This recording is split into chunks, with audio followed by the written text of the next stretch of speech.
Dari pengamatan kamera pemantau Balai Penyelidikan Pengembangan Teknologi Kebencanaan Geologi, guguran awan panas yang pertama terjadi pada pukul 21:23 waktu Indonesia Barat dengan durasi 206 detik.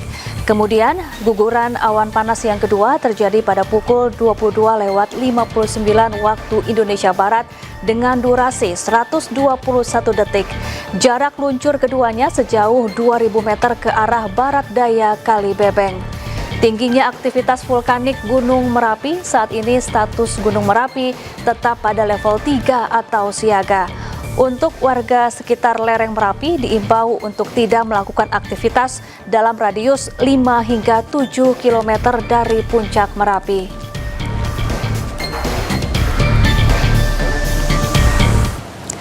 Sementara itu, 4 hari pasca erupsi, aktivitas seismik Gunung Semeru di Lumajang masih tinggi. Dalam 24 jam terakhir, Gunung Semeru mengalami 157 kali letusan. Hingga saat ini status Gunung Semeru masih di level tertinggi, yakni awas. Letusan Gunung Semeru terekam kamera pengawas di Desa Oro-Oro Ombo, Kecamatan Pronojiwo, Lumajang, Jawa Timur, Sabtu dini hari. Lontaran lava pijar muncul dari kawah Gunung Semeru bersamaan dengan letusan. Dari data pos pengamatan Gunung Api Semeru dalam 24 jam terakhir, terjadi 157 gempa letusan, 17 kali gempa guguran, dan 19 kali gempa embusan. Karena statusnya masih awas, masyarakat dilarang beraktivitas di radius 20 km dari puncak Gunung Semeru.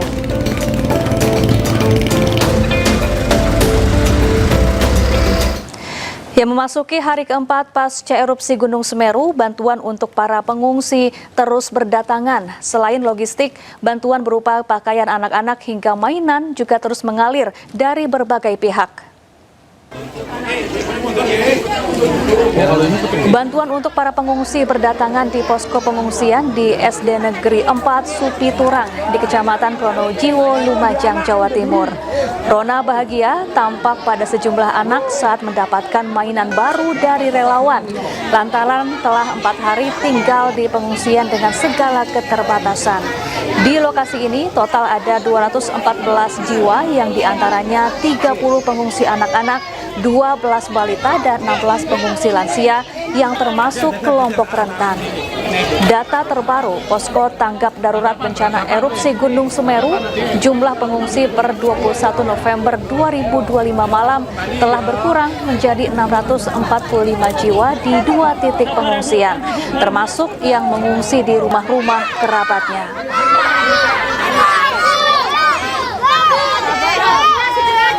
Ya pemirsa, untuk mengetahui informasi terkini dari Lumajang, sudah ada rekan kami jurnalis iNews Yayan Nugroho di lokasi pengungsian kawasan Pronojiwo. Selamat siang Yayan, bagaimana kondisi para pengungsi yang saat ini masih berada di sana?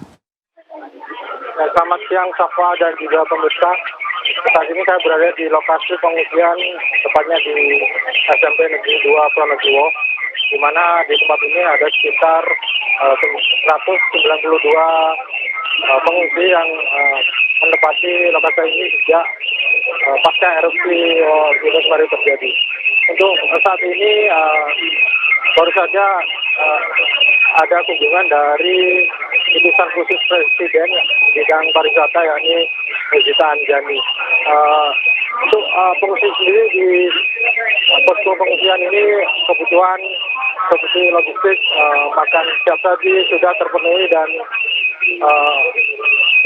dari dapur umum disuplai 3 kali dalam satu hari, yakni makan pagi, makan siang, dan makan malam. Baik Yayan, lalu bagaimana dengan kondisi kesehatan para pengungsi di sana, dan apakah debu dari guguran Gunung Semeru ini menjangkau sampai ke area pengungsian? Ya, di hari keempat pasca erupsi ini sejumlah pengungsi mengeluhkan sakit, antara sakit demam, batuk pilek, dan juga sakit batuk saluran pernafasan, karena memang di lokasi pengungsian ini masih saja setiap hari ada Sisa-sisa hujan Baik, terima kasih Yaya Nugroho langsung dari Lumajang, Jawa Timur dan selamat bertugas kembali. Pemirsa, sementara itu hari ini petugas terus mencari 18 korban longsor yang masih hilang. Kondisi cuaca mendung didukung banyaknya personel dan peralatan akan memaksimalkan pencarian hari ke-7 di sektor C, tempat paling banyak ditemukan jenazah korban.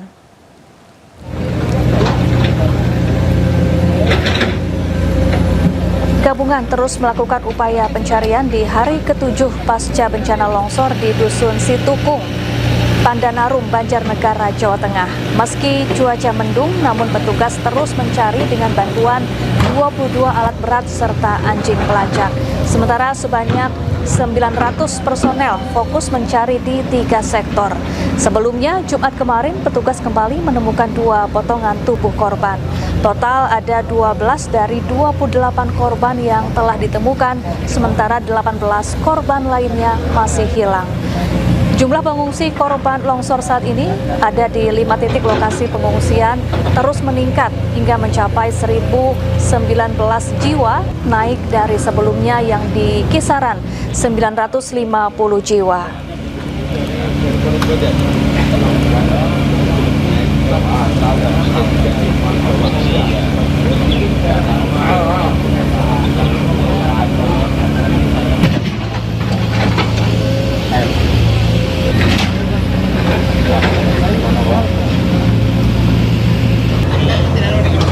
Saat ini mengandalkan alat berat yang kami gunakan karena memang harus menggali ataupun memindahkan material lumpur ataupun tanah yang masih banyak, dan kami juga tadi didahului oleh K9 untuk mendeteksi dini sehingga kita lebih terarah untuk dalam melakukan pencarian. Ya, untuk memperbarui informasi pencarian korban longsor di Banjarnegara, Jawa Tengah, sudah ada rekan kami jurnalis iNews Nurdin Fauzi di Dusun Situkung, Pandanarum. Selamat siang Nurdin, bagaimana proses pencarian korban hingga saat ini? Apakah ada tambahan korban yang baru ditemukan oleh tim SAR gabungan di sana?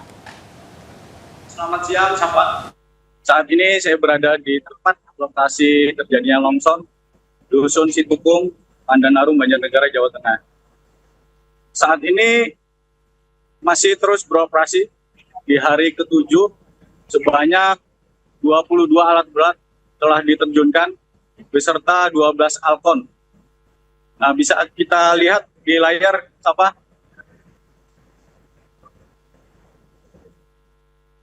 Sekarang alat berat sedang bekerja, namun saya tidak bisa lebih dekat karena kemarin sempat terjadi turun hujan yang menyebabkan proses pencarian dihentikan. Ini sebanyak 22 alat berat diterjunkan. Disinyalir di titik ini di sektor C, diindikasi ada korban. Sebelumnya tadi pagi telah disisir oleh anjing pelacak dan telah ditandai beberapa titik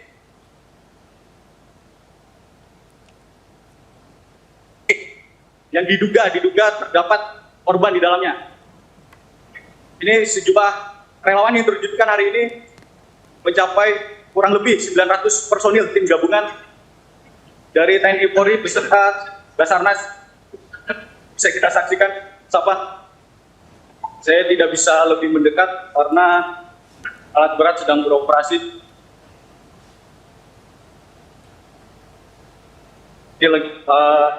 Ini berada di sektor C. Tepatnya di sektor C ya.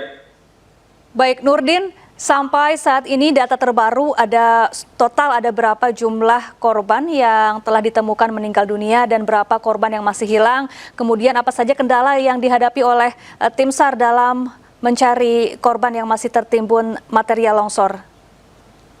Ya, baik Sapa.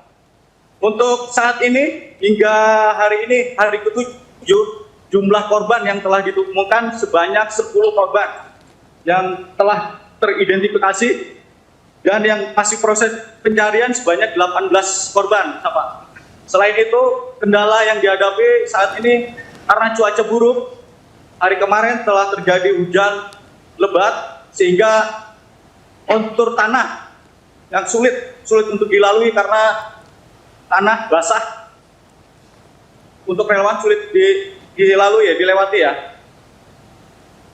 Selain itu dikhawatirkan dengan turunnya hujan takut terjadi longsor susulan. Sapa. Baik, Nurdin, kabarnya ratusan warga yang tinggal di permukiman sekitar area terdampak longsor ini akan direlokasi ke hunian sementara. Apakah sudah mulai dilakukan? Ya, baik, Sapa. Untuk hunian sementara, hari ini masih proses penggajian, Sapa. Kemungkinan hari Senin sudah mulai dilakukan pengecekan lokasi. Berdasarkan informasi yang saya dapat tadi malam, hari Senin dilakukan pengecekan lokasi yang kemungkinan secepatnya akan dilakukan relokasi. Baik, Nurdin, mengingat kondisi tanah yang masih labil. Itu sama hujan. Baik, mengingat kondisi tanah yang masih labil, kemudian hujan deras yang masih sering mengguyur kawasan tersebut, apakah ada potensi adanya longsor susulan atau mungkin area longsor yang bisa saja meluas begitu, Nurdin? Ya, baik, Sapa. Ya, betul, Sapa. Dengan kondisi cuaca hujan yang cukup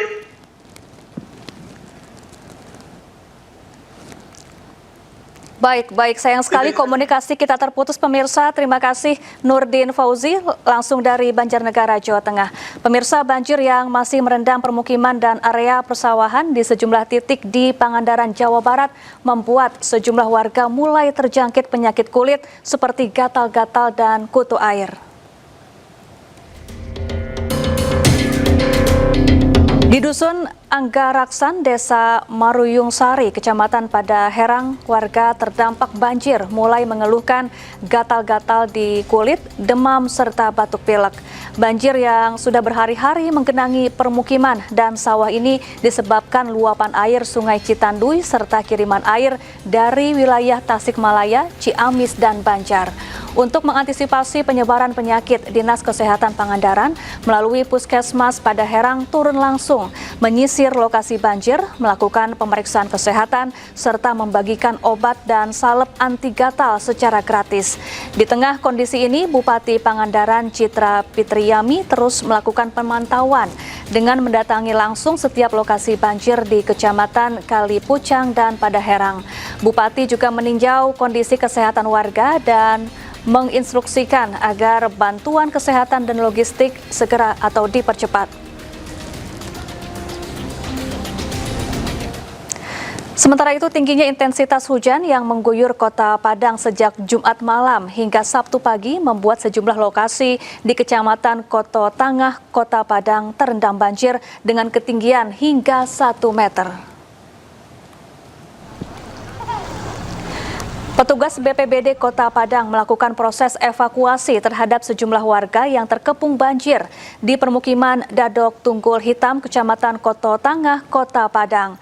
Tingginya debit air di lokasi permukiman yang ada di pinggir aliran sungai ini dikhawatirkan akan terus meningkat karena hujan masih melanda kawasan tersebut sejak malam hingga Sabtu pagi.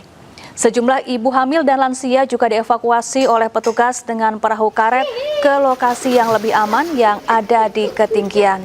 Tingginya intensitas hujan yang mengguyur Kota Padang sejak Jumat malam mengakibatkan terjadinya genangan banjir di sejumlah lokasi di Kecamatan Koto Tangah, Kota Padang.